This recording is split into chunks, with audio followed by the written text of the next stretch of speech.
Hello students, in this video lecture we will solve some of questions of chapter number 4 determinant using properties of determinant. Okay, properties of determinant का use करके हम कुछ questions यहाँ पर हमारी screen पर लिखे हुए उन क्वेश्चंस को हम सॉल्व करने वाले हैं। बट मैं कहूँगा आपसे कि अगर आप डायरेक्ट ये वीडियो हमारा देख रहे हैं तो उससे पहले मैंने लास्ट 2 वीडियोज बनाए हुए हैं जिसमें प्रॉपर्टीज ऑफ डिटरमिनेंट्स को डिस्कस किया हुआ है। तो मैं चाहूंगा आपसे कि इस वीडियो लेक्चर को समझने के लिए आपने अगर लास्ट 2 वीडियोज हमारे जो कि प्रॉपर्टीज ऑफ डिटरमिनेंट पर बेस्ड है अगर नहीं देखे हुए हैं तो सबसे पहले जाकर उनको देखिए, उसके बाद इन क्वेश्चंस को आप समझ सकते हैं। ओके, तो ज्यादा बात ना करते हुए हम लोग डायरेक्टली अपने क्वेश्चंस की तरफ चलते हैं। तो बड़ी आसानी से आप देख सकते हैं, मैंने यहाँ पर इम्पोर्टेंटली जो है वो लिखा हुआ है।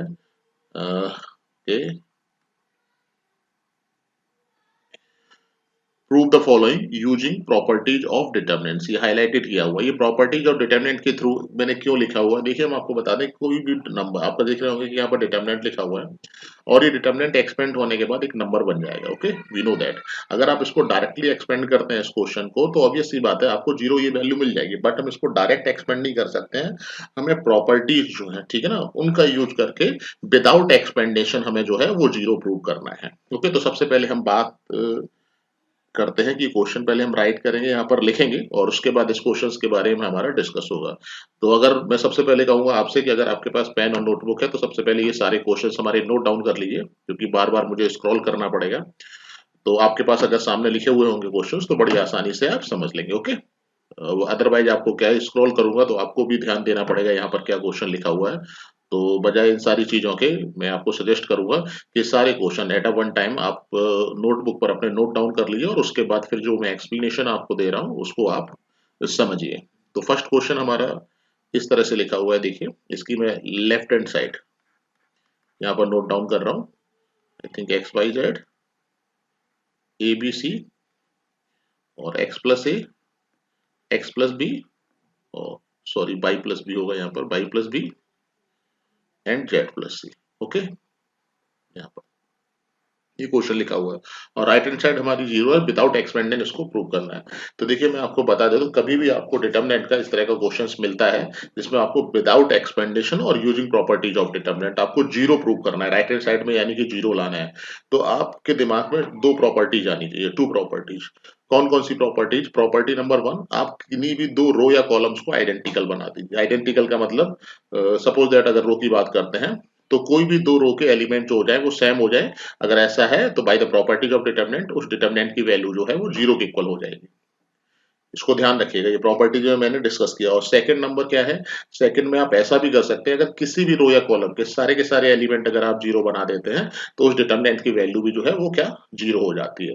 तो इस क्वेश्चन के रिगार्डिंग, ठीक है ना, जिन क्वेश्चंस में आपको किसी भी डिटरमिनेंट की वैल्यू को जीरो दिखाना है तो हम क्या करने वाले हैं, नंबर 1, या तो हम किसी भी रो या कॉलम्स के एलिमेंट को, किन्हीं भी दो रो या कॉलम्स के एलिमेंट को आइडेंटिकल दिखाएंगे, या फिर नंबर 2, अगर किसी भी रो या कॉलम के, किसी भी एक रो या कॉलम के सारे एलिमेंट्स अगर जीरो हो जाते हैं तब भी उस डिटरमिनेंट की वैल्यू विदाउट एक्सपेंडेशन आप इक्वल टू जीरो लिख सकते हैं। ठीक है ना, अब हम बात करते हैं अपने क्वेश्चन नंबर फर्स्ट की, जिसमें यहाँ पर आप ऑब्जर्व करेंगे, आप चाहे तो यहाँ पर देख सकते हैं, चाहे आप R1 R2 R3 देखें या C1 C2 C3 देखें, डायरेक्टली आपको आइडेंटिकल नहीं दिए गए या फिर जीरो नहीं दिया गया है।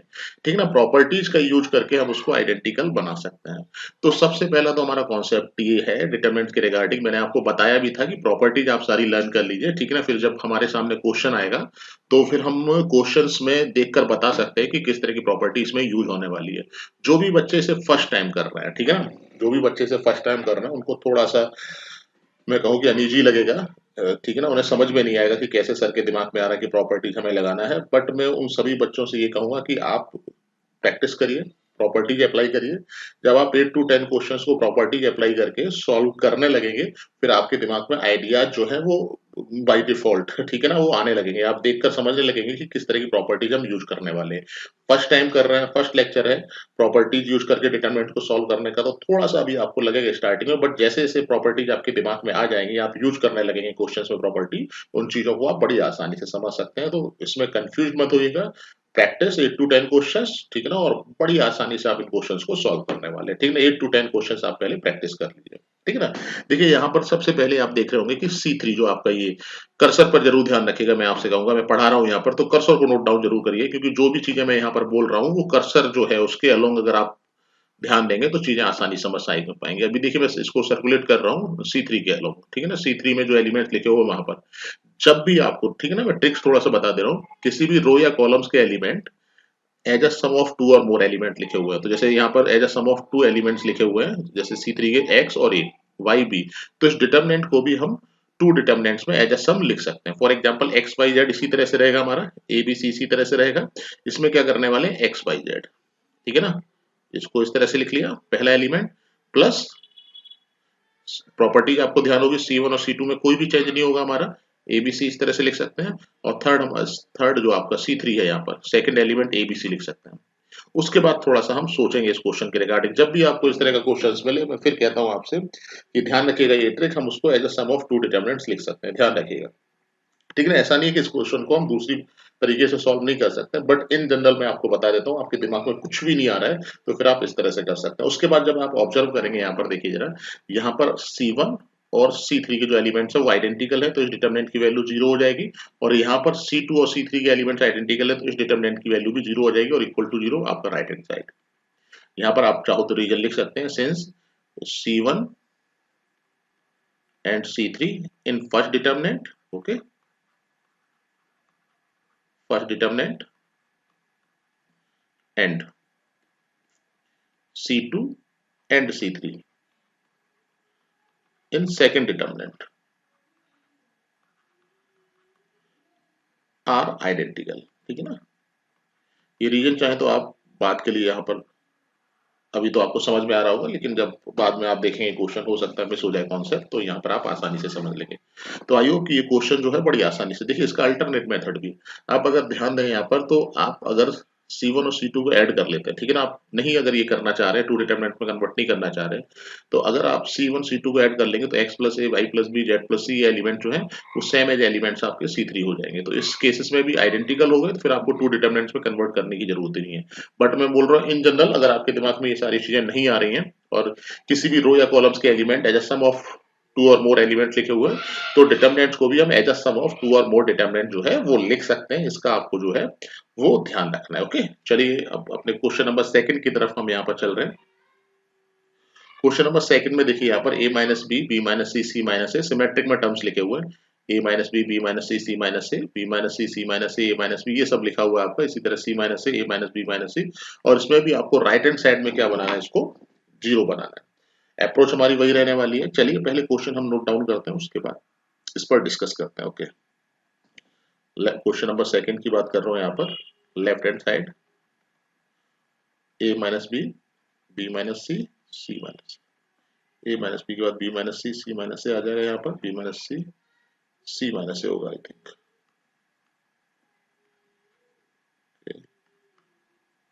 B minus C minus A और ए माइनस बी, और सी माइनस ए के बाद ए माइनस बी और बी माइनस सी, ये डिटर्मिनेंट इक्वल टू जीरो हमें प्रूव करना है, ठीक है ना। अब फिर से हम ऑब्जर्व स्टार्ट करेंगे। देखिए जीरो जब भी प्रूव करना हो यूजिंग प्रॉपर्टी ऑफ डिटर्मिनेंट, मैंने फिर कॉन्सेप्ट आपको बताया, ठीक है ना।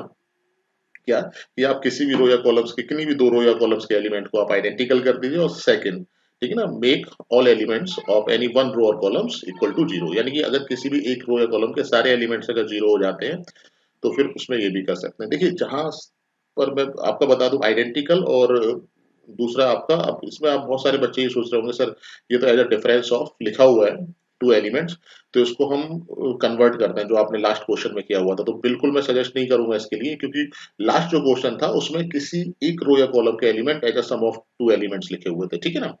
यहाँ पर क्या है कि C1 C2 C3 या सारे के सारे लिखे हुए हैं, तो इस तरह से ये बहुत सारे डिटर्मिनेंट्स में कन्वर्ट हो जाएगा। आई थिंक आपका 9 डिटर्मिनेंट में कन्वर्ट हो जाएगा आपका, तो उसको नहीं करना है, इतने सारे डिटर्मिनेंट्स हम सॉल्व नहीं करेंगे, ठीक है ना। किसी भी एक रो या कॉलम से एलिमेंट एज सम लिखे हुए हैं और बाकी सिंगल सिंगल एलिमेंट लिखे हुए हैं, तो आप प्रॉपर्टी यूज करिए, बट इसमें ऐसा मत करिएगा, ठीक है ना।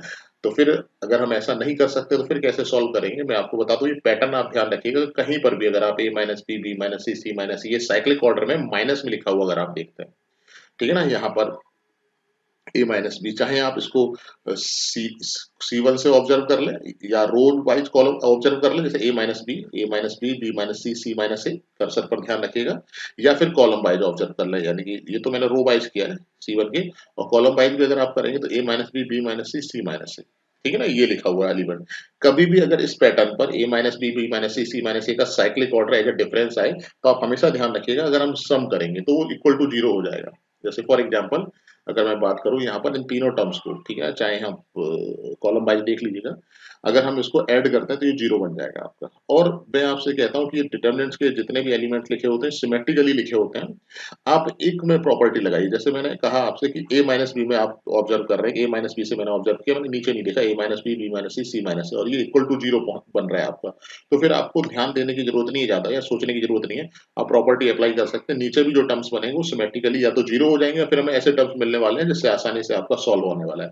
सिर्फ मैं आपसे कहूं कि यहाँ पर ध्यान रखिएगा, जो ये कॉर्नर एलिमेंट होता है किसी भी डिटरमिनेंट, किसी भी डिटरमिनेंट के लिए ये इंपॉर्टेंट होता है। यहीं से चीजें जो है हम ऑब्जर्व करेंगे, इसी एलिमेंट के थ्रू हम सी इस कॉलम वाइज भी ऑब्जर्व करेंगे या फिर रो वाइज ऑब्जर्व करेंगे, और जो भी प्रॉपर्टीज हमें लगानी है वो यहाँ से आपको काफी कुछ हेल्प कर देगी। मैं नहीं कह रहा हूँ सारे क्वेश्चन है, बट मैक्सिमम क्वेश्चंस में ये प्रॉपर्टी आप यहाँ पर जो आपका कॉर्नर एलिमेंट होता है इसके थ्रू लगा सकते हैं आसानी से, ध्यान रखिएगा।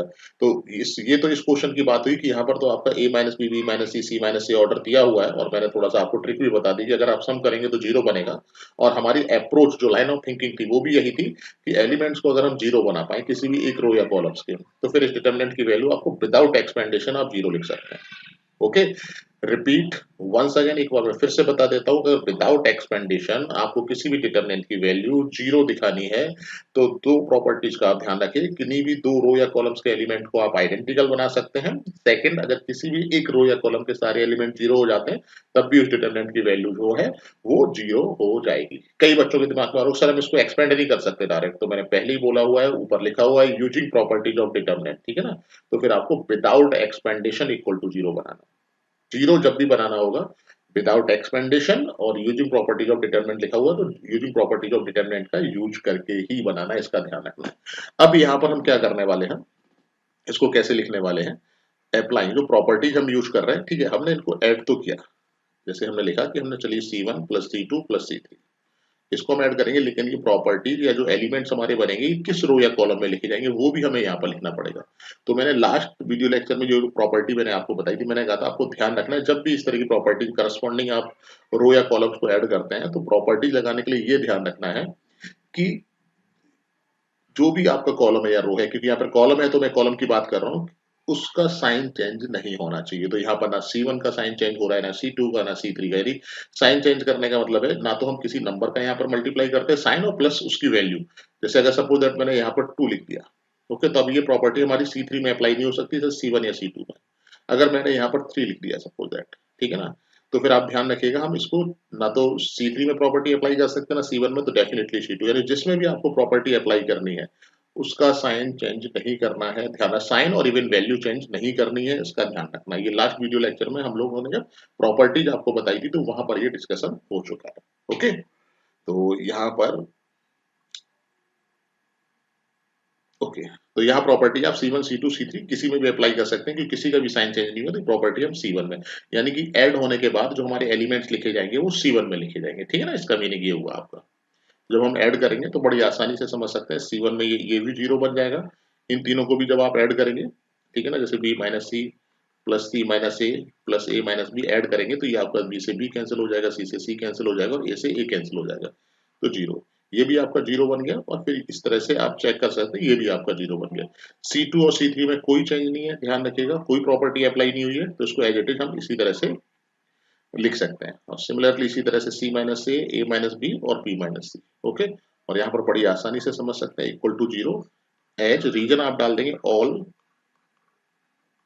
Elements of C1 are zero, okay, ये रीजन आप डाल दीजिएगा तो ये आपका क्या बन जाएगा, zero, that is right hand side.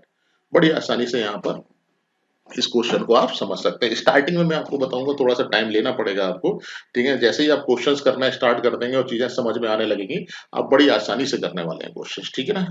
उसके बाद नेक्स्ट क्वेश्चन हमारा दिया गया है B प्लस सी सी प्लस ए क्वेश्चन नंबर थर्ड, ठीक है ना। यहाँ पे जीरो नहीं है, यहाँ पर एक डिटर्मिनेंट लिया हुआ है और टू बाहर है, ठीक है ना। अच्छा क्वेश्चन है ये आपका। तो पहले तो हम क्वेश्चन लिखते हैं, लेफ्ट हैंड साइड यहाँ पर ले रहे हैं। ओके, बी प्लस सी, चलिए आप नोट डाउन कर लीजिएगा। क्वेश्चन नंबर थर्ड यहाँ पर left hand side. Okay, B plus C था I think, B plus C plus A plus B. Okay, B plus C के बाद यहाँ पर Q plus R, R plus P और पी प्लस क्यू। और third था आपका I think Y plus Z, Z plus X and X plus Y. ठीक है, ये क्वेश्चन है, राइट साइड में बनाना है आपको, ठीक है ना। यहाँ पर जीरो नहीं बनाना है आपको, यहाँ पर two a B c p q r और एक्स वाई। राइट हैंड में देखिए सारे के सारे एलिमेंट्स यहाँ पर, जहाँ पर मेरा कर्सर मूव कर रहा है, ठीक है ना, ये सारे के सारे एलिमेंट जो है वो सिंगल टर्म में है आपके, सिंगल एलिमेंट है। जैसे ये डबल टू सम में लिखे हुए हैं, as a sum of two elements, यहाँ पर सिंगल एलिमेंट्स में, ठीक है ना। और बाहर टू भी है आपका। ओके, जो हमें प्रॉपर्टीज का जो कॉन्सेप्ट है मैं आपको बताऊं, जीरो तो दो क्वेश्चन हम लोगों ने कर लिए, बट अगर जीरो नहीं दिया गया और प्रॉपर्टीज अगर अप्लाई करनी है, ठीक है ना, कुछ तो आपके स्पेशल टर्म्स होते हैं, उसको देखकर तो वो टर्म अप्लाई करना ही पड़ेगा आपको। लेकिन उसके बाद जो प्रॉपर्टीज में अप्लाई करता है वो अकॉर्डिंग टू आरएचएस, यानी आरएचएस में जो टर्म्स लिखे हुए हैं, फर्स्ट स्टेप जो है वो उसी के अकॉर्डिंग लिखा जाता है। यानी कि जब आप क्वेश्चंस लिखेंगे और उसके बाद फर्स्ट स्टेप लिखेंगे, तो वो अकॉर्डिंग टू आरएचएस वो स्टेप हमारा होने वाला है, इसका आपको जो है वो ध्यान रखना है। ओके, कई बच्चे कंफ्यूज होंगे इसमें कि सर कैसे, चलिए मैं बात करता हूँ आपसे, ठीक है ना। ये क्वेश्चन हमारा लिखा हुआ है यहाँ पर। तो सबसे पहले आप देखिए कि राइट साइड में आपका एक टू जो है वो कॉमन फैक्टर था, मतलब टू जो है वो बाहर लिखा हुआ था, यानी इसके आगे जो लिखा हुआ था वो यहाँ पर टू और वाट एवर जो है वो ये अप्लाई था आपका। तो सबसे पहले हम क्या करेंगे, टू इस तरह से बनाना है हमें। कैसे बनाना है टू, आप ऑब्जर्व करिए कि अगर हम यहाँ पर R1 R2 R3, ठीक है ना, R1 R2 R3 को अगर हम ऐड करते हैं तो यहाँ पर टू ए plus two B plus two C और टू कॉमन ले लेंगे, तो इस तरह से आपका बन जाएगा टू ए plus b plus c. R1 में अगर हम अप्लाई करते हैं, इसी तरह से आप अगर सेकंड टर्म की बात करें तो इसमें भी two B plus q plus r बन जाएगा हमारा, ठीक है ना। और थर्ड टर्म की अगर हम बात करते हैं तो यहाँ पर भी two x plus y plus z यहाँ पर फॉर्म्ड हो जाएगा, जिसको आप बड़ी आसानी से समझ सकते हैं, ठीक है ना। अब बात ये आती है कि सर ये कैसे हमारे दिमाग में आने वाला है कि यही हमें करना है। तो स्टार्टिंग है बच्चों, मैं आप लोगों से यही कहूंगा कि थोड़ा सा आप चीजों को याद रखिए यहाँ पर स्टार्टिंग में, फिर ठीक है जैसे ही हम 8 या 10 क्वेश्चंस को, 8 और 10 क्वेश्चंस को सॉल्व कर लेंगे, चीजें आपके दिमाग में आने लगेंगी, ठीक है ना। क्वेश्चन अच्छा है ये वाला भी आपका। और फिर बोल रहा हूँ आपसे कि जो फैक्टर्स हैं राइट हैंड साइड में, सबसे पहले उसको जनरेट करने की कोशिश करिए। यहाँ पर क्या है फैक्टर्स, मैं इसलिए बोल रहा हूँ कि यहाँ पर बाहर टू लिखा हुआ, अंदर तो डिटर्मिनेंट की फॉर्म है, यानी कि हमें एक्सपेंड तो नहीं करना है, रखना तो इसको डिटर्मिनेंट की फॉर्म में ही है, ठीक है ना, एक्सपेंडेशन नहीं है। लेकिन बाहर जो आपका टर्म है ये टू, सबसे पहले आपका दिमाग इस पर जाना चाहिए कि how we can generate two, यानी टू हम कैसे जनरेट करेंगे, और जिससे कि मतलब हमारा किसी रो या कॉलम में टू बन जाए कंप्लीटली, या तो R1 में टू हो जाए या R2 में या R3 में या C1 C2 C3 में टू बन जाए, जिसको हम बाहर ले पाए। ये हमारी अप्रोच होनी चाहिए। और यहाँ पर आप देखिए कि जब हम टू बनाना, अगर हम इस तरह से टर्म्स को अगर हम ऐड करते हैं कॉलम वाइज, बी प्लस सी को क्यू प्लस आर से अगर हम इस तरह से ऐड करेंगे, ठीक है ना, तो हमारा टू कहीं नहीं बनने वाला है। या फिर इसको करेंगे, कुछ बच्चे सोच रहे होंगे सर जब हम ऐड करते हैं तो क्या ये जरूरी रहता है कि कॉलम को ऐड कर रहे हैं तो सारे कॉलम ऐड करना है। ये लास्ट वीडियो लेक्चर में जब मैंने प्रॉपर्टीज आपको एक्सप्लेन की थी तो वहां पर बताया था ऐसा कोई जरूरी नहीं होता, ये डिपेंड्स ऑन है, ठीक है ना। अगर जैसे मैं इसमें बात करूं, इसमें तो टू नहीं बन रहा है, बट अगर हम ये जो बी प्लस सी और सी प्लस ए को ऐड करेंगे तो टू सी बन जाएगा प्लस ए प्लस बी बन जाएगा, ठीक है ना। तो टू सी तो बना, लेकिन ए और बी में टू नहीं आया तो हम कॉमन नहीं ले सकते हैं। लेकिन जैसे ही हम इस टर्म को ऐड करेंगे ए प्लस बी को, ये आपका टू ए plus two B plus two C बन जाएगा और बाहर टू कॉमन आ जाएगा। सिर्फ आपको एक, मैंने आपसे पहले भी अभी लास्ट पे डिस्कस किया है कि सिर्फ आपको कॉर्नर एलिमेंट से ऑब्जर्व करने के बाद फर्स्ट स्टेप बड़ी आसानी से मिल जाएगा आपको। थोड़ा सा आपको प्रैक्टिस करनी पड़ेगी और चीजें आपको बहुत जल्दी जल्दी से ये याद हो जाएंगी, कोई मुश्किल काम नहीं है, ठीक है ना। तो फिर से इस क्वेश्चन को रिपीट कर रहा हूँ, हमारा जो लाइन ऑफ थिंकिंग वो क्या है, जो आपका कॉमन फैक्टर है, पहले एक्सपेंडेशन तो हमें नहीं करना, जो कॉमन फैक्टर है वो टू जनरेट करना है। तो सारी की सारी आप कहते हैं ना अप्रोच लगा दीजिए टू जनरेट करने से। वो आपको कहाँ से मिलेगा, यहाँ पर वी प्लस सी से मिलेगा, ठीक है ना, कॉर्नर एलिमेंट से। फर्स्ट स्टेप हमेशा ध्यान रखिएगा। अब आप रो वाइज ऑब्जर्व करिए, ठीक है, कॉलम वाइज ऑब्जर्व करिए, कर्सर मूव करिए और रो वाइज ऑब्जर्व करिए। जैसे ही आप ऑब्जर्व करेंगे तो आपको बड़ी आसानी से पता लगने वाला है कि जो रो वाइज हम ऑब्जर्व कर रहे हैं, यहाँ पर अगर तीनों टर्म्स को अगर ऐड कर दिया जाए तो हमारा टू टर्म्स जो है वो इसमें टू ए plus b plus c generate हो जाएगा, इसमें इसमें या इसमें या इसमें, किसी में भी जिसमें भी आप प्रॉपर्टी लगाते हैं। R1 plus R2 plus R3 करेंगे तो हम R1 में प्रॉपर्टी अप्लाई कर देंगे, ठीक है ना। और जैसे ही आपको ये मिला तो आप समझ जाइए कि आप सही लाइन की तरफ जा रहे हैं। टू जो हम ढूंढ रहे थे यहाँ पर, पर जो हमारा फैक्टर था वो आपको यहाँ से मिल रहा है, दैट मीन्स अप्रोच आपकी ठीक है। पहला स्टेप आप करिए, उसके बाद हम सेकंड स्टेप की हम बात करने वाले हैं यहाँ पर, ठीक है ना। तो यहाँ पर हम क्या करने वाले हैं, R1 में अप्लाई कर दिए property R1 plus R2 plus R3, ये प्रॉपर्टीज हम यहाँ पर अप्लाई करने वाले हैं। जैसे ही हम अप्लाई करेंगे यहाँ पर प्रॉपर्टी, ठीक है ना, R1 के एलिमेंट चेंज होंगे, यहाँ पर आपका इस तरह से 2a प्लस बी प्लस सी बन जाएगा यहाँ पर, और ये 2b plus q plus r और प्लस 2 आप देख सकते हैं x plus y plus z, और ये 2 कॉमन आ रहा है आपका, 2 हम कॉमन ले लेंगे यहाँ पर, आपका I think c plus a और a प्लस बी होगा आपका, c plus a, a plus b, r plus P और p प्लस क्यू, और यहाँ पर आपका z प्लस एक्स और x प्लस वाई, ये बचेगा आपका, ठीक है, इसमें कोई चेंजेस नहीं है। यहाँ पर taking common 2 from, taking common 2 लिख सकते हैं आप स्टार्टिंग में, फ्रॉम R1, R1 से 2 कॉमन लेंगे, तो 2 जैसे ही हम कॉमन लेंगे यहाँ पर 2 आपको बाहर जो चाहिए वो मिल गया आपको यहाँ पर, ओके 2, ये आपका a plus b plus c, p plus q plus r और x plus y plus z, ये बन गया यहाँ पर, ओके। यहाँ पर c प्लस ए जो रिमेनिंग है इसमें कोई चेंजेस नहीं है, वो इसी तरह से आप लिख सकते हैं r plus P, p plus Q और ये आपका z प्लस एक्स और x प्लस वाई, ओके यहाँ पर, ठीक है। ये तो मिल गया, अब आगे के स्टेप्स हम कैसे करेंगे। आगे डिटरमिनेंट्स को अगर आप ऑब्जर्व करेंगे वहां पर, तो आप बड़ी आसानी से देख सकते हैं यहाँ पर सिंगल टर्म में कन्वर्ट है, तो हमारी जो अप्रोच रहेगी अब किसी भी तरह से, ठीक है ना, इसको सिंगल टर्म में कन्वर्ट करने की रहेगी, R1 या कॉलम वाइज जैसे भी आप समझे कि सिंगल टर्म में कन्वर्ट हो जाए। सिंगल टर्म का मतलब होता है, आप देखिए यहाँ पर जैसे ये आपका 1 लिखा हुआ है, एक ही टर्म लिखा हुआ है, ठीक है ना, B1 वन टर्म्स में। अब हमारी सारी जो अप्रोच रहने वाली है वो एनी हाउ सिंगल टर्म में आप कन्वर्ट कर लें तो वो ज्यादा सुटेबल रहेगा, ठीक है ना, यहीं पर। और वो आप बड़ी आसानी से पता कर सकते हैं। यहाँ पर देखिए, अगर हम a प्लस बी प्लस सी में से इसको माइनस कर दें, c प्लस ए को, यानी कि R1 में से R2 को माइनस अगर हम करते हैं, तो यहाँ पर क्या बचेगा आपका, c प्लस ये b सिंगल टर्म में कन्वर्ट रह जाएगा। यहाँ पर आप इसको ऑब्जर्व करिए, बाकी सारी चीजें आपकी सिमेट्रिकली चलने वाली है, इसको भी आप ध्यान रखिए, ठीक है ना। इसी तरह से R1 से अगर हम इसको भी अगर सब्ट्रैक्ट करते हैं तो a b कैंसिल हो जाएगा, c बचेगा। तो पहले आप सिंगल टर्म में कन्वर्ट करिए, फिर हम उसके बाद फॉर्म्स देखते हैं। और मैं आपसे कहूंगा स्टार्टिंग में आप 1 बाई 1 चलिए, ठीक है ना। R1 में हम प्रॉपर्टी लगा दे रहे हैं R1 minus R2, minus R2 लिख रहे हैं तो R2 में तो डेफिनेटली प्रॉपर्टी नहीं लगनी है। ध्यान रखिएगा R1 में अप्लाई कर रहे हैं तो R1 को सबसे पहले यहाँ पे लिख लीजिए, जिससे कि उसका साइन चेंज ना हो, इसको आपको ध्यान रखना है, ठीक है ना। देखते हैं हम यहाँ पर क्या होता है, 2 आपका बाहर चल रहा है, इट इज नो चेंजेस, और यहाँ पर क्या रह जाने वाला है आपका b, ठीक है ना, और यहाँ पर आपका q r कैंसिल हो जाएगा, और यहाँ पर y सिंगल टर्म में कन्वर्ट हो गया। c प्लस ए आप ऐसे ही रखिए, no changes, r plus P और z प्लस एक्स, ओके। और यहाँ पर a plus b, p plus Q और x प्लस वाई, ये बन गया, ओके। अब नेक्स्ट प्रॉपर्टी, नेक्स्ट चलते हैं, सिंगल टर्म में कन्वर्ट करिए। अभी तो सिर्फ R1 में सिंगल टर्म में कन्वर्ट हुए।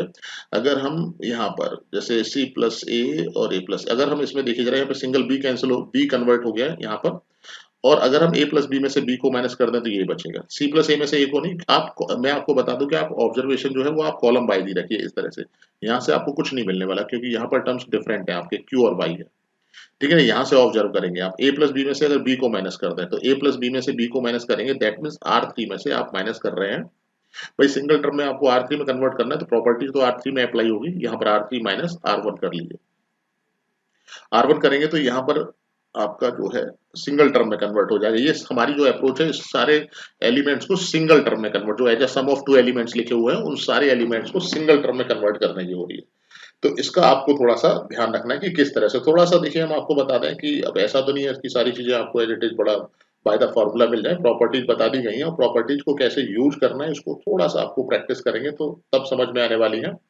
मैंने पहले भी रिपीट किया, 8 टू 10 क्वेश्चन जब आप कर लेंगे तो चीजें आपको समझ में आने लगेंगी। बट मैं फिर से कह रहा हूँ कि जब प्रॉपर्टीज आप लगा रहे हैं, क्वेश्चंस को याद मत करिए वो प्रॉपर्टीज किस बेसिस पर अप्लाई हो रही है, ठीक है ना, हमारी अप्रोच क्या है उसको जरूर आपको ध्यान रखना है। तो जितने भी क्वेश्चंस मैं यहाँ पर करा रहा हूँ, इन सारे क्वेश्चंस में आपको ये सारी की सारी चीजें ध्यान रखनी पड़ेगी कि सर की जो अप्रोच है वो क्या रही है और किस तरह से सर ने प्रॉपर्टीज अप्लाई करेंगे। अगर इन चीजों के बारे में आप सोच पाएंगे तो मुझे लगता है कि क्वेश्चन जल्दी करना आप सीखेंगे इस तरह के यहाँ पर, ठीक है ना। तो यहाँ पर आप a प्लस, इसमें कोई चेंजेस नहीं है आपका, v q y यही रहने वाला है आपका, सी प्लस ए इसमें भी कोई चेंजेस नहीं है, C plus A R plus B और Z plus X, no changes. अब यहाँ पर आपको ए मिल जाएगा, बी मिल जाएगा आपका और एक्स मिल जाएगा, देखिए आप जरा।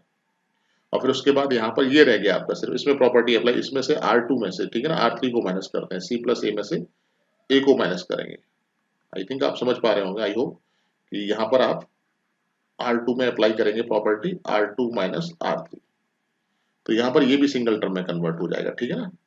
ये आपका यहाँ पर 2 चल रहा है आपका यहाँ पर, और V Q और Y, और ये आपका A, सॉरी सॉरी, ये C, और ये आपका रह जाएगा यहाँ पर R, और ये आपका Z, और इसी तरह से A B और X, ये सिंगल टर्म में कन्वर्ट हो गया। बट अभी क्वेश्चन हमारा सॉल्व नहीं हुआ है, आपको ध्यान देना है कि यहाँ पर सिंगल टर्म में तो कन्वर्ट कर लिया है, बट जो क्वेश्चन है हमारा, ध्यान दीजिएगा,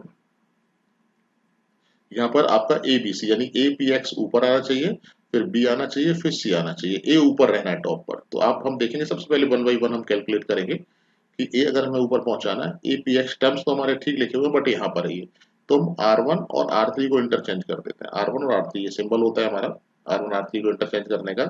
तो जब आप इंटरचेंज करेंगे तो माइनस आपको बाहर लाना पड़ेगा यहाँ पर इस तरह से, ओके। ये तो ए पी एक्स ऊपर पहुंच गया, ये R1 बन गया आपका, सी आर जेड में कोई चेंजेस नहीं है, और उसके बाद आपका बी क्यू वाई ये आ गया। उसके बाद बी आपका जो है वो R2 है, तो फिर से आप अप्लाई कर दीजिए यहाँ पर R2 और R3 को इंटरचेंज कर लिया आपने। अब इंटरचेंज आप करेंगे तो बड़ी आसानी समझ सकते हैं, APX फिर से इंटरचेंज करेंगे तो माइनस फिर से आ जाएगा, तो ये प्लस का 2 बनने वाला है यहाँ पर, और ये आपका B Q Y और C R Z, ये आप देखिए यहाँ पर आपका जो क्वेश्चन है वो सॉल्व हो चुका है। देखिएगा कुछ नहीं है, थोड़ा सा अभी स्टार्टिंग में मैं आपको बता दूं कि ध्यान रखना पड़ेगा सारी की सारी चीजों का, ऑब्जर्व करते जाइए, माइंड में रखते जाइए सारी की सारी चीजें अपना, ठीक है ना, किस तरह से कर रहे हैं, किस तरह की अप्रोच अप्लाई कर रहे हैं, फिर उसके बाद क्वेश्चंस बड़ी आसानी से आपके सॉल्व होने वाले हैं यहाँ पर, ठीक है ना।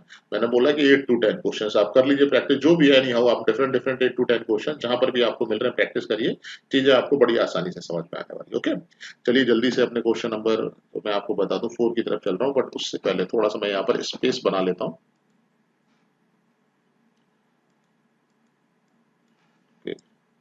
आप इसे अगर नोट करना चाहते हो तो वीडियो पॉज करके इसको आप नोट डाउन कर सकते हैं। ओके ओके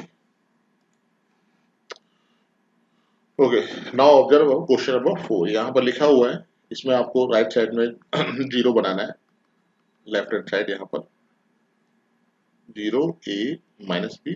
अच्छा क्वेश्चन है, थोड़ा सा डिफरेंट भी क्वेश्चन है, मैंने ये जानबूझकर लिखा ये क्वेश्चन, ठीक है ना। इस तरह के क्वेश्चन को देख लीजिए, फिर से राइट हैंड साइड में आपको जीरो बनाना है, ठीक है ना। दो ही हमने आपको बताई पहले, तो दो अप्रोचेज आप रखिए कि आइडेंटिकल बना दीजिए या फिर सारे एलिमेंट जीरो बना दीजिए, बट यहाँ पर ना तो आपका ये आइडेंटिकल बन रहा है और ना ही ये जीरो बनेगा आपका। क्यों, आप ऑब्जर्व करेंगे यहाँ पर करस्पॉन्डिंग कॉलम ऐड कॉलम्स को या रो वाइज अगर ऐड कर रहे हैं तब भी ये जीरो नहीं बन रहा है आपका, आइडेंटिकल भी मुझे लगता है कि नहीं बन पाएगा ये। बट यहाँ पर अगर आप ऑब्जर्व करना स्टार्ट करेंगे, देखिए डायगोनली सारे के सारे एलिमेंट्स यहाँ पर डायगोनली देखिए आप जरा, यहाँ पर सारे एलिमेंट जीरो हैं, और उसके बाद जो एलिमेंट्स ये लिखे हुए हैं ए माइनस ए माइनस बी है, यहाँ पर बी है, और ये माइनस ई सी, ये आपको ध्यान हो तो ये आपका स्क्यू सिमेट्रिक आपका जो है मैट्रिसेस है, ये डिटरमिनेंट लिखा हुआ है, स्क्यू सिमेट्रिक डिटरमिनेंट भी बोल सकते हैं। ओके, चलिए थोड़ा सा और मैं आपको बता देता हूँ इसमें कि अगर हम यहाँ पर लेट करते हैं, लेट इसको मैट्रिक्स ए कंसीडर कर रहे हैं, अच्छा क्वेश्चन ये आपका जीरो माइनस ए जीरो सी और माइनस बी माइनस सी जीरो। तो अब आपको क्या करना है, टू प्रूव, अगर ये क्वेश्चन है हमारा तो अब क्वेश्चन बन गया to prove determinant a equal to zero, ठीक है ना। यानी अगर मैट्रिक्स ए ये लिखा हुआ है उसका determinant a equal to zero यहाँ पर।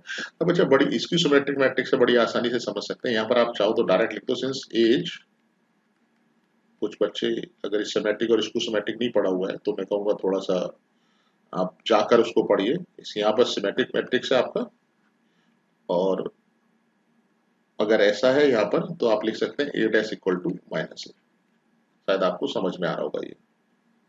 ठीक है ना। इसको सिमेट्रिक मैट्रिक्स की डेफिनेशन आपको शायद नहीं अगर पता है तो मैं कहूंगा इसको सिमेट्रिक मैट्रिक्स की डेफिनेशन को आप पढ़िए जाके। कोश इसको अगर इसको सिमेट्रिक मैट्रिक्स है तो हमने लेट कर लिया ए इक्वल टू दिस, और अगर इसको सिमेट्रिक मैट्रिक्स है तो ए डैश इक्वल टू माइनस ए हो जाता है यहाँ पर, और हमें जो प्रूव करना है क्वेश्चन में वो determinant A equal to 0 prove करना है। कई बच्चे सोच रहे हो कैसे, अब एक में अगर आप डिटर्मिनेंट का सिंबल लगाएंगे तो दिस इक्वल टू 0 ही तो प्रूव करना है हमें भाई। इसका थोड़ा सा आप जो है वो ध्यान रखिए। तो यहाँ पर अगर हम बोथ साइड डिटर्मिनेंट लेना पड़ेगा हमें, ठीक है ना, डिटर्मिनेंट्स इस तरह से। ओके, बोथ साइड हमने जो है वो डिटर्मिनेंट अप्लाई कर दिया। अगर A dash equal to minus A है तो अगर determinant A equal to minus determinant A लिख सकते हैं। और बाय द प्रॉपर्टीज आपको पता है ए डैश का डिटर्मिनेंट जो होता है वो डिटर्मिनेंट ए के इक्वल होता है, since A dash determinant equal to determinant A. ये फर्स्ट प्रॉपर्टी आपकी है। प्रॉपर्टी ये है कि रो और कॉलम्स को इंटरचेंज करने के बाद जो हमें डिटर्मिनेंट मिलता है वो वैल्यू उसकी चेंज नहीं होती है, ठीक है ना। फर्स्ट प्रॉपर्टी नंबर फर्स्ट है, ये आप ध्यान रखिएगा। अगर नहीं पता है तो प्रॉपर्टी नंबर फर्स्ट आप देखिए जाकर यहाँ पर, ठीक है ना। उसके बाद अगर हम प्लस ए को इधर ट्रांसफर करते हैं माइनस ए से, ये प्लस ए हो जाएगा आपका, ये equal to 0, we can write two determinant A equal to 0, और ये क्या बन जाएगा आपको, डिटर्मिनेंट ए इक्वल टू 0। और यही हमें क्या करना था, प्रूव करना था। तो यहाँ पर लेफ्ट हैंड साइड मत लिखिए, क्वेश्चन आप चाहो तो यहाँ से हटा दीजिए, ठीक है ना। ये इक्वल टू 0 ये क्वेश्चन था आपका, और यहाँ पर हमने लेट किया यहाँ, और फिर इस तरह से कैलकुलेट कर लिया, ठीक है ना। ये भी आप ध्यान रखिएगा। आप कई बच्चे सोच रहे होंगे सर हमें कैसे पता लगेगा, फिर मैं बोल रहा हूँ प्रैक्टिस करिए, आप क्वेश्चंस पता लग जाएंगे आपको बड़ी आसानी से, कोई प्रॉब्लम नहीं है, ठीक है ना। जैसे ही आप ऑब्जर्व करेंगे आपका सिंपल सा, देखिए मैं आपको बताऊं कि क्वेश्चंस जो आपको दिया होगा तो ऑब्वियस सी बात है वो सॉल्व होगा या हो सकता है, तभी आपको वहां पर इस तरह से लिखा हुआ है। तो अगर आपका आइडेंटिकल नहीं बन रहा है, किसी भी रो या कॉलम के सारे एलिमेंट 0 भी नहीं बन रहे हैं, तो कुछ ना कुछ तो पॉसिबिलिटी उसमें होगी। अगर ये दोनों ही प्रॉपर्टी अप्लाई नहीं हो पा रही है तो फिर कुछ ना कुछ थर्ड ऑप्शन तो उसमें होगा ही होगा। तो थर्ड ऑप्शन जब आप थोड़ा सा ध्यान देंगे चीजों के, जैसे मैंने थर्ड ऑप्शन भी आपको बता दिया, जब आप ऑब्जर्व करेंगे तो ये भी आप अपने दिमाग में रखिए कि ये भी एक तरीका है। जैसे ही हमने डिटर्मिनेंट को ऑब्जर्व किया तो ये आपका स्क्यूसिमेट्रिक डिटर्मिनेंट है। आप मैट्रिक्स के टर्म्स में बात करें तो स्क्यूसिमेट्रिक मैट्रिक्स निकल कर आया, और फिर इसको हम कैसे सॉल्व करते हैं ये आपके सामने इसका सोल्यूशन है। तब आपको ये भी पता लग गया कि ये भी एक तरीका है। तो जितने ज्यादा से ज्यादा आप क्वेश्चन सॉल्व करेंगे आपको चीजें बड़ी आसानी से पता लगती जाएगी, ठीक है ना। इसी तरह से क्वेश्चन नंबर हमारा 5 की मैं बात कर रहा हूँ, ठीक है ना। 5, ओके, यहीं पर मैं लिख लेता हूँ इस क्वेश्चन को, और उसके लिए थोड़ा सा मैं स्पेस बना लेता हूँ यहाँ पर, ठीक है ना। अगर इस क्वेश्चन को नोट करना चाहते हैं तो मैं कहूंगा आपसे कि वीडियो को पॉज करके जो है आप इसे नोट डाउन कर सकते हैं, okay.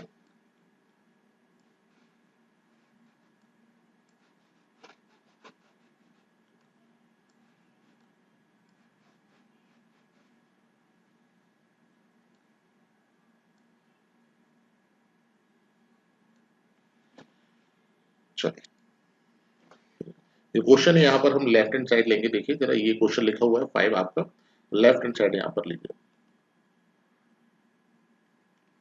Minus A square B A और सी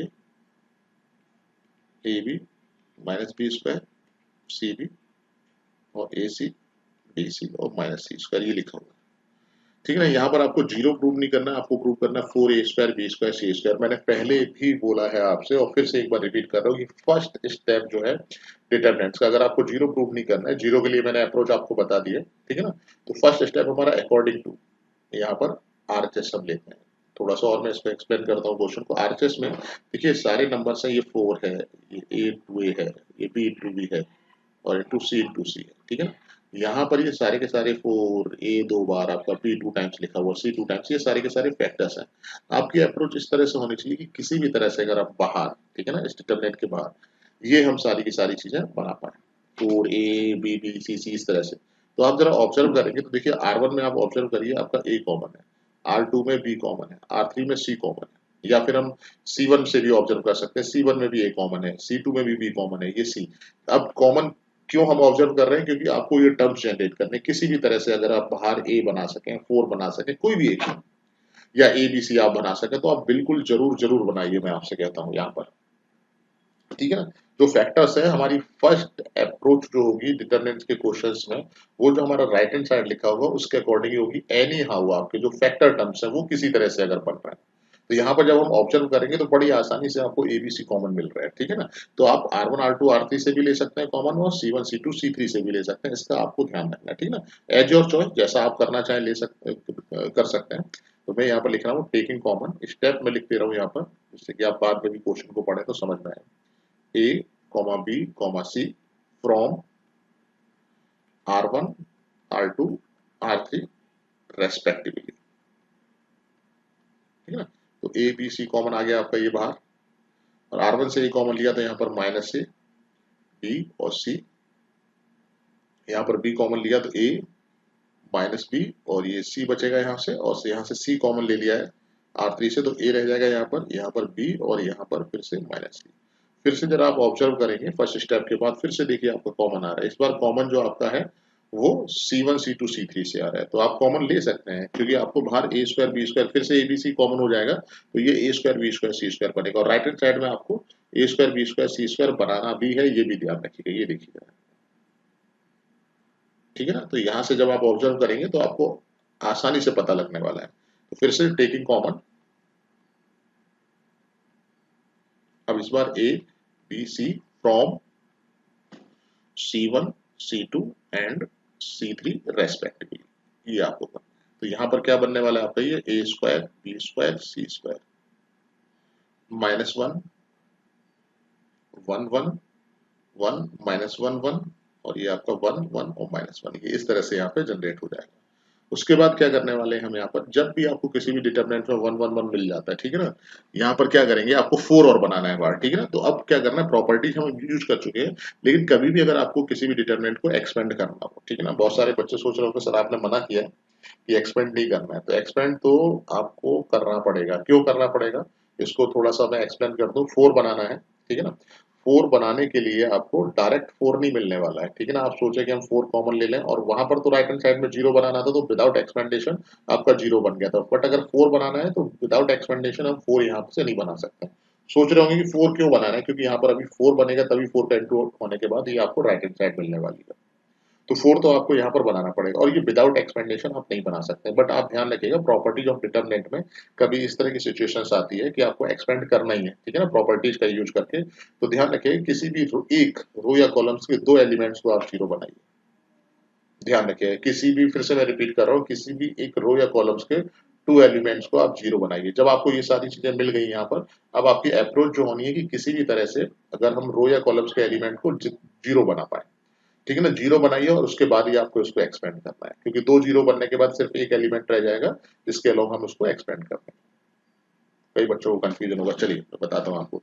जैसे 0 बनाने के लिए अगर हम यहाँ पर R1 प्लस R2 को, R1 में हमने प्रॉपर्टी अप्लाई की, R1 प्लस R2 कर देते हैं, देखिए ये 0 बन जाएगा। अब बहुत सारे बच्चे कहेंगे सर ऐसे भी तो 0 बना सकते हैं, तो एज योर चॉइस, जैसा चाहे वैसे 0 बना लें, ठीक है ना। मैंने पहले ही कॉर्नर एलिमेंट्स के लिए बोला हुआ है, इन दोनों को प्लस करेंगे तब आपका 0 बन जाएगा। आप कहेंगे सर इन दोनों को प्लस कर सकते हैं, हाँ उससे भी 0 बनेगा, तो कोई प्रॉब्लम नहीं। बट यहाँ पर हम R1 में प्रॉपर्टी अप्लाई कर रहे हैं 0 बनाने के लिए, ये किसके लिए, 0 बनाने के लिए। इसको हमने क्या किया, 0 बन गया, और कोइंसिडेंटली ये भी 0 बन गया आपका, और ये 1 प्लस 1 आपका 2 हो जाएगा, तो 1 -1 1, और ये 1 1 और -1। आगे आपको प्रॉपर्टी लगाने की जरूरत नहीं है, इसमें अगर चाहें आप तो यहाँ से R1 के अलोंग जो है वो आप एक्सपेंड कर सकते हैं। लेकिन इस क्वेश्चन में मैं थोड़ा सा और आपको बता दूं, ये तो एक्सपेंड तो हम कर सकते हैं, बट उससे पहले R1 से आप 2 कॉमन भी ले सकते हैं, ठीक है ना। 0 से कुछ भी कॉमन आ जाएगा, और इससे भी कुछ 2 कॉमन ले सकते हैं। यहाँ से आपका 2 लिखा हुआ तो 2 कॉमन, कॉमन अगर आ रहा है तो मैं आपसे कहूंगा कि आप जरूर कॉमन लीजिए यहाँ से, ठीक है ना। तो बाहर अगर हम 2 कॉमन लेते हैं, ये क्या बन जाने वाला है, 2a स्क्वायर बी स्क्वायर सी स्क्वायर, ठीक है ना, लिख सकते हैं आप। तो 0 0 1 1 -1 1 1 1 -1। अब आपको ज्यादा प्रयास नहीं करना है, आप इसको एक्सपेंड कर दीजिए। यहाँ पर एक्सपेंड, अगर किसी रो या कॉलम में अलोंग विथ, अब किसी भी रो या कॉलम में अगर आपको 2 0 मिल जाते हैं तो आप एक्सपेंड कर सकते हैं, कोई भी प्रॉब्लम नहीं। किसी भी स्टेप पर आने के बाद आप इसको एक्सपेंड कर सकते हैं, आपके लिए चीजें आसान हो जाएंगी। प्रॉपर्टी आप कहेंगे सर एक्सपेंडेशन के लिए मना किया हुआ है, मैंने कहा कि यूजिंग प्रॉपर्टीज ऑफ डिटरमिनेंट, ठीक है ना, प्रॉपर्टीज हम यहाँ पर अप्लाई कर चुके हैं, और एक्सपेंडेशन अगर नेसेसरी है, करना ही करना है अगर आपको, तो फिर किसी भी एक रो या कॉलम के 2 एलिमेंट्स को 0 बनाने के बाद फिर आप उसको एक्सपेंड कर सकते हैं। इसका आपको ध्यान जरूर जरूर रखना, ओके। तो यहाँ पर एक्सपेंड अलोंग विद, हम R1 में 2 एलिमेंट 0 है तो इसके अलोंग हम एक्सपेंड करते हैं, ये 2a स्क्वायर बी स्क्वायर सी स्क्वायर, ठीक है ना, इसको डिलीट करेंगे और इसको डिलीट करेंगे, ठीक है ना। ये एक्सपेंडेशन आई होप आपको पता होगा 1 1 और -1 1। अगर आप डायरेक्ट भी कर सकते हैं तब भी कोई प्रॉब्लम नहीं है, ठीक है ना, 0।